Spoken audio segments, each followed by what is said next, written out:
తక్కువ కాదు కదా, మనం ఎక్కువ కాబట్టి ఎక్కువ వాళ్ళతో వెళ్ళాలని చెప్పేసి ఏం చేశాడు, రాజుగారి దగ్గరికి వెళ్తే 20 మణుకులు ఎండి 1,20,000 రూపాయల బంగారం, 10 దుస్తువులు, బహుమానాలు. డబ్బు ఉన్న వాళ్ళే కదండి డబ్బులు ఖర్చు పెట్టేది. సాధారణ వాళ్ళు అయితే డబ్బులు ఖర్చు పెడతారా? కాబట్టి డబ్బున్నాడు కాబట్టి బహుమానాలన్నీ ఇస్తే ఆ సేవకుడు తోక ఏంటండి ముడుచుకుని హల్లెలూయా ఇతనికి ఏదో ప్రార్థన చేసేస్తారు, దగ్గరికి వచ్చి ఇలా రాసేస్తాను అనుకున్నాడు. హల్లెలూయా రథాలతోటి గుర్రాలతోటి వెళ్ళాడంట. హల్లెలూయా బెంచ్ కారు మీదకి వెళ్ళినా ఆడి కారు మీద ఉన్నా దేవుడు ఎవరిని లెక్క చేయడు. దేవుడు మన ధనం చూడ, మన మనస్సు చూస్తాడు. హల్లెలూయా ఈరోజు ఇశ్రాయేలు రాజు ఉన్నాడు కదా, ఇశ్రాయేలు రాజుకు ఆ పిల్లకి తెలిసినంత జ్ఞానం కూడా ఇశ్రాయేలు రాజుకి తెలదు. హల్లెలూయా ఆ అమ్మాయికి తెలిసిన, అందులో పనిచేయడానికి వచ్చిన అమ్మాయికి ఇశ్రాయేల్లో ఎలీషా దేవుడు ఉన్నాడన్న సంగతే ఆ పిల్ల తెలిసిందే, ఆ రాజ్యాన్ని రాజు తెలదు. హల్లెలూయా అది ఎంత బలహీనుడండి. దేవుడు ప్రజలకు దేవుడు తోడుంటాడన్న సంగతే, ఎలాంటి రోగాన్నైనా బాగు చేయగలన్న పరిస్థితి. హల్లెలూయా కొండల వైపు కొండలెత్తు కలవర పడకూడదన్న సంగతే ఆ రాజు తెలదు. కాబట్టి దయచేసి జ్ఞాపకం చేసుకోండి, అలాంటి వాడు రాజుగా ఉంటే ప్రజలకు ఏమైనా సుఖం ఉంటుందా? హల్లెలూయా అలాంటి రాజుగా ఉన్నాడంట. హల్లెలూయా అయితే ఇప్పుడు లెటర్ ఎవరికి వచ్చింది? ఈ సిరియా రాజు, ఈ సైన్యాధిపతులు రాజుగారు చెప్తే రాజుగారు ఏమని నీవు అని అక్కడ ఏమని రాసిందంటే ఒక పత్రిక ఇచ్చి ఈ బహుమానాలన్నీ పంపించి ఎండి బంగారం 10 దుస్తులు పంపించి అక్కడ లెటరు ఏమని నీవు ఈ కుష్ఠరోగాన్ని నా నయమాను సైన్యాధిపతికి వచ్చిన కుష్ఠరోగాన్ని నీవు బాగు చేయించాలని లెటర్ పంపిస్తే రాజుగారు కలవరపడిపోయి బట్టలు చింపేసుకొని నేను దేవుణ్ణి ఒక మనిషిని బతికించడానికి చంపడానికి కయ్యాన్ని కాలు దూతాడు అవతలోడు అని మళ్ళీ రెండు లేని టెన్షన్ కదండి.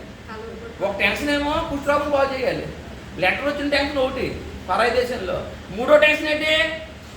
హల్లెలూయా నేనేమన్నా దేవుణ్ణా ఇది బాగు చేయడానికి అని దేవుడి మీద విశ్వాసమే లేదు అతనికి. హల్లెలూయా ఇలాంటి పరిస్థితుల్లో దేవుని స్తోత్రం. హల్లెలూయా అప్పుడు ఎలీషా తెలిసిందంట రాజుగారు బట్టలు చింపేసుకున్నారన్న సంగతి.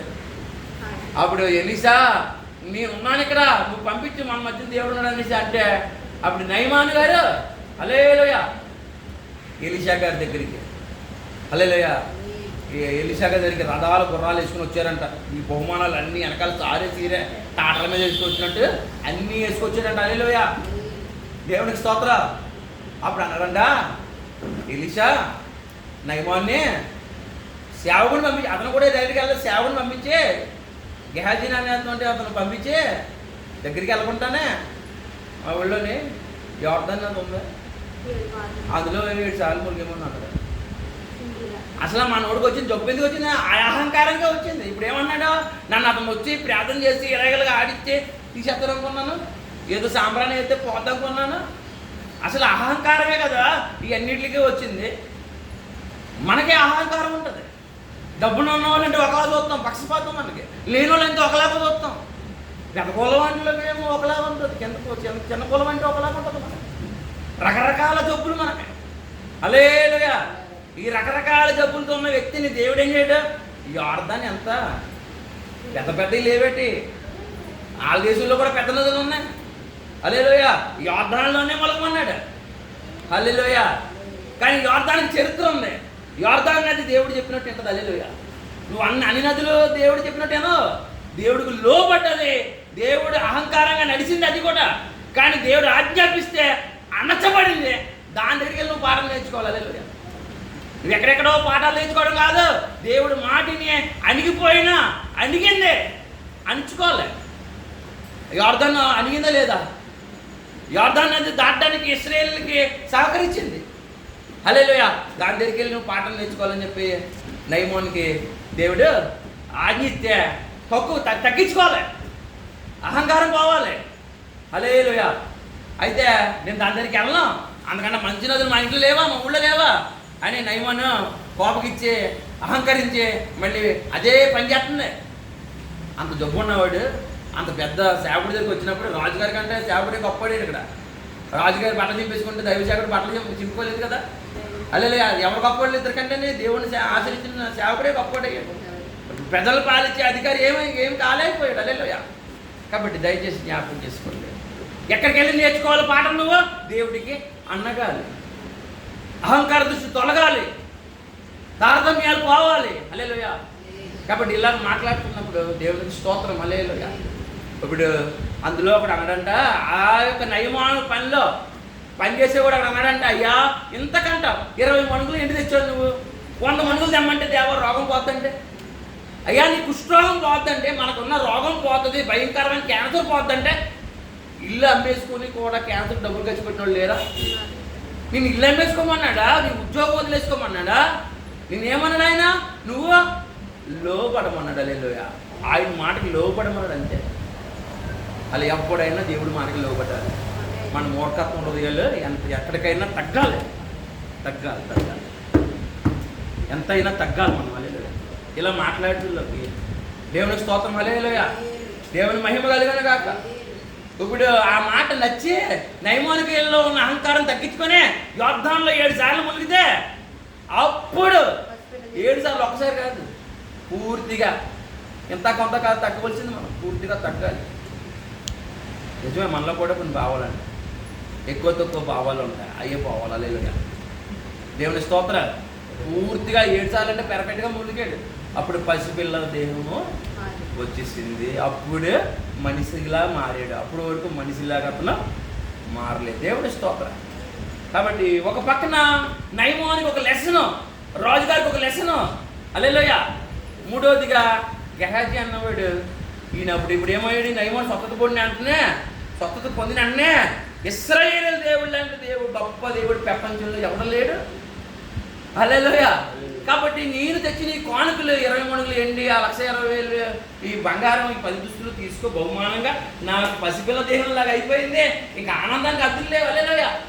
స్వస్థత పొందిపోయాడు అని అతను అంత ఆనందంగా ఈ సేవకుడికి ఎలీషాకి ఈ కానుకలన్నీ ఎత్తుంటే, జీవగల దేవుడి తోడు నేను ఏమి తీసుకున్నాను. హల్లెలూయా. ఒక్క మాటతో వెంటనే అన్నాడు, నేను ఏ దేవతకి, హల్లెలూయా, ఏ దేవుడికి బలిగా అర్పణ కానీ ఎవరి నుంచి వెంటనే మారిపోయాడు. అతనుకున్న స్వభావాన్ని బట్టి నయమాను దేవుళ్ళలో మారిపోయాడు. ఎంత అప్పుడే జరిగింది. 20-30 సంవత్సరాల నుంచి నేను చాలా మందిని చూస్తున్నాను, ఇంకా మారలేదు. 20-30 సంవత్సరాల నుంచి దేవుళ్ళు ఉన్నారు, కానీ అవకాశం వస్తే ఎక్కడికైనా వెళ్ళిపోతారు, ఏమన్నా చేసేస్తారు. హల్లెలూయా. అక్కడ మీరు వాక్యాన్ని మీరు చూడగలిగితే కనుక, నేను మళ్ళీ ఏ దేవుడికి నైవేద్యం కానీ, నేను ఏ బలి కానీ అర్పణ చెయ్యను. హల్లెలూయా. 2 గాడిదలు బండి పట్టేంత మట్టి మాత్రం నాకు ఇమ్మన్నాడు. దేవుని స్తోత్రం. హల్లెలూయా. దేవుడు ఒకవేళ కోపడుకుంటా, ఇతను ఎటువంటి దేవుడు తప్ప నాకు ఇంకో దేవుడు అక్కర్లేదు. హల్లెలూయా. ఇంకో దేవుడు నాకు లేడనుకున్నాడు. హల్లెలూయా. కాబట్టి ఆ బహుమానం ఇతను ఎలీషా కోరలేదు. కానీ చూడండి, నాకు గొప్ప ఆశ్చర్యం వేసింది. ఇన్నాళ్ళు ఆరాధన అయిపోయినంటే దేవుని స్తోత్రం, సినిమాకి వెళ్ళిపోయేవాళ్ళు మేము. అప్పుడు యేసయ్య సినిమా టికెట్లు దొరకాలని ధ్యానం తీసుకుని వెళ్ళిపోయేవాళ్ళు. ఈ యొక్క గెహాజీ ఎలాంటి తెలుసండి? యెహోవా జీవం తోడు, నా యజమానికి అతను తెచ్చిన బహుమానాలను పుచ్చుకునేటువంటి బుద్ధి లేదు. యెహోవా జీవం, మళ్ళీ యెహోవా జీవం తోడంట. ఒకవేళ టికెట్ దొరకలేదు అన్నటువంటి బాధ కలగకూడదన్న టైపులో యెహోవా జీవం తోడు, నాకు ఆ బుద్ధి ఉందని చెప్పేసి, నా యజమానికి ఆ బుద్ధి లేదు, నాకు ఉందని చెప్పేసి పరుగున అతనేమో రథాల మీద వెళ్ళిపోతాడంట. కొత్త పట్టబడి ఎన్ని వెనకట్టిపోతుంటే గబగబా అతను చేరుకోవడానికి పరుగులు ఎత్తుకుని వెళ్ళిపోయి, మళ్ళీ దేవుడు పేదవాడు చేసేట మళ్ళీ పరిగెత్తుకుని వెళ్ళిపోయి అతన్ని ఆపి అతన్ని ఇతను చూసి మళ్ళీ వెనక్కి అతను వెనక్కి వచ్చి అప్పుడు ఇగో ఎఫ్రాన్ నుంచి 2 సేవకులు వచ్చారు. వాళ్ళు ఖాళీ చేతులు పంపించడానికి నా యజమానికి ఇష్టం లేదు, నువ్వు నాకు ఎండి బంగారం లేకపోతే ఎండి కొంచెం 2 వస్త్రాలు, ఒక 2 మణుగులు ఎండిమ్మంటే 2 మణుగులు ఏం భాగ్యం, 4 మణుగులు పట్టుకెళ్ళమని తొక్కబడినాడు. మళ్ళీ 2 మనుషులు సాయం పట్టించి వెనక్కి పంపిస్తే అవి అతను దాచేసుకొని వాళ్ళు అక్కడి నుంచి పంపేసి మళ్ళీ ఇతను చూస్తే అడుగుతారు కదా, పంపేసి వాళ్ళిద్దరిని వచ్చిన వాళ్ళు ఇద్దరిని పంపేసి ఈ ఎండిని ఈ వస్త్రాలు దాచేసుకున్నాడు. హల్లెలూయా.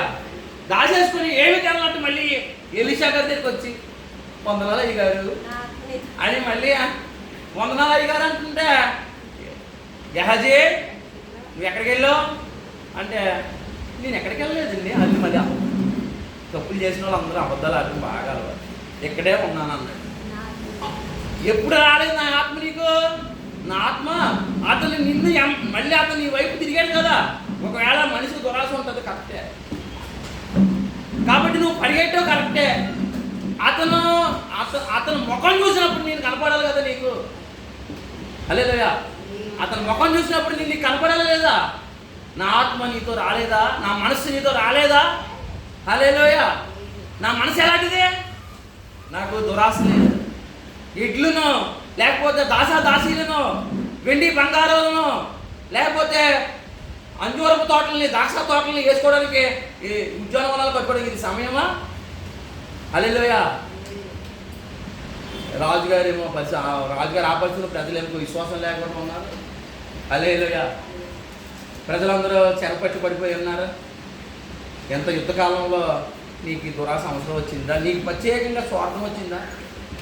ఇగో ఆ నయమాని పోయిన కుష్ఠరోగము నీకు నీ పిల్లలకి తరతరం ఉంటుంది కాదు. చూసారా ఎక్కడికి? నా మనసు, ఒకవేళ మనసు దురాశ రావచ్చు, కానీ అక్కడితోటి దాన్ని అతను చూసి ఇతను బుద్ధి తెచ్చుకోవాలి. హల్లెలూయా. నయమాన్ జీవితాన్ని చూశాడు కదా.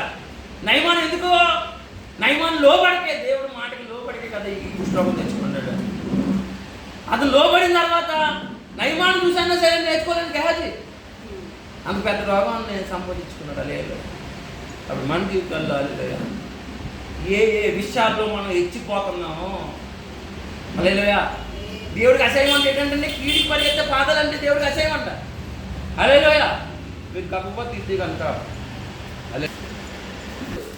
1 తిమోతి 4:11 ఆజ్ఞాపించి బోధించుము.